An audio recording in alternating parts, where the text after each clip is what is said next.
Hello, in this video I'm going to talk a bit about this 3D printed model that I've painted. It's called the Cthulhu Gate and it's by Kijai.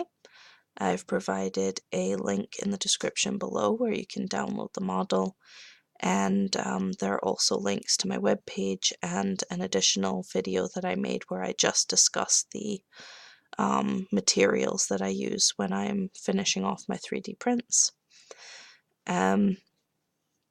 So yeah, just about this model, it's kind of like a little fairy door alternative with a Lovecraftian twist, which I absolutely love, as I am definitely a fan of the various works of H.P. Lovecraft. The model itself prints completely supportless. It's flat backed. I haven't really finished the back at all because it goes against the wall, and it just looks like there's a little Cthulhu-esque tentacle monster bursting out of a little door on my wall, and I think it's quite adorable. So yeah, as far as cleaning up the model off the print bed, I didn't have to do anything.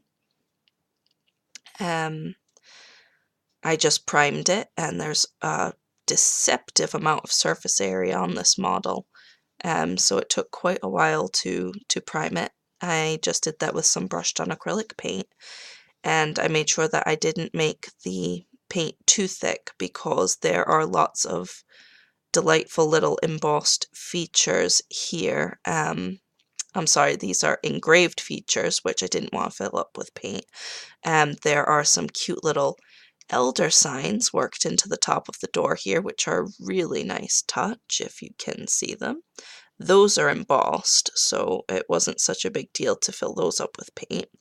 But there are lots of little cracks and grooves and textures, like stone textures, in the frame of the door, which I didn't want to obscure at all, so I brushed on that paint to prime it, and I let that dry for a day, as I do with all my prints.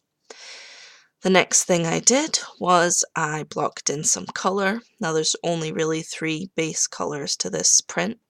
Green for the tentacles, brown for the doors, and well, there's grey for the stone around the door frame, which I'd already primed in grey, so I didn't really need to block anything there. So the next thing I did after that was all dry, and that was a good day I left it again, was I started to work in my shadows. And you put in your shadows with a wash, and a wash is just watered down acrylic paint. So I created a black wash, and I made sure to get it way inside all of these shadowy areas, way inside the grooves in the stone, the cracks, and especially inside these engraved bits on the door, and on the floor as well. There's quite a lot of shadows there, so the shadows were done probably in 2 or 3 layers before I got them dark enough where I was happy. Then moving on, I set to work on my highlights, and the stone of the door frame was really easy to highlight in a lighter grey. I dry brushed that on. The door is highlighted in a lighter brown, and that was accomplished in a few layers, and I did have to go back and add washes in and then re-highlight parts because I never get it right on the first try. With these things, it's just trial and error, really. I actually highlighted the elder signs with grey because I wanted them to stand out a bit more, even though their background, I'm not sure if you could see very well, I did do the background of this in a brown, but I highlighted the elder signs in grey because I really wanted them to pop, because they're important.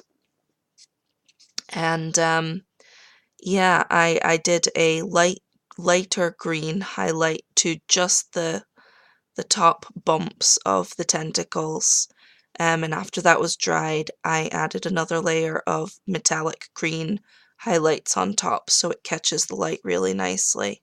And there's so many bumps that it creates a really nice effect.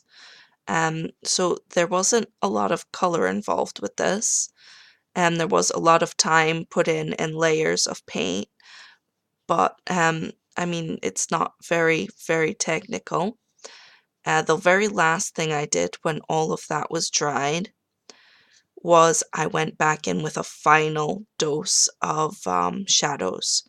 I made sure I got all the shadows on the undersides of the tentacles and the shadows been on the door underneath the tentacles, and just everywhere. I made sure that the shadows were put in so that the tentacles really popped out more, because if you end up with colors that are too similar, they all just look flat, and as you can see, this model is anything but flat, except on the back side, which is entirely flat.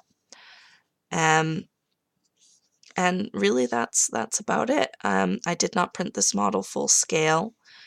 I tend to shrink everything, but I guess that's a good test to see if shrinking the models down is compatible with printing. I didn't notice any problems with this one. I think it's about 70% from its original size. I think that if I did print it larger, these little etched areas would have been a bit more clear, but I'm really happy with how it turned out overall. So that's about it for this one. Bye.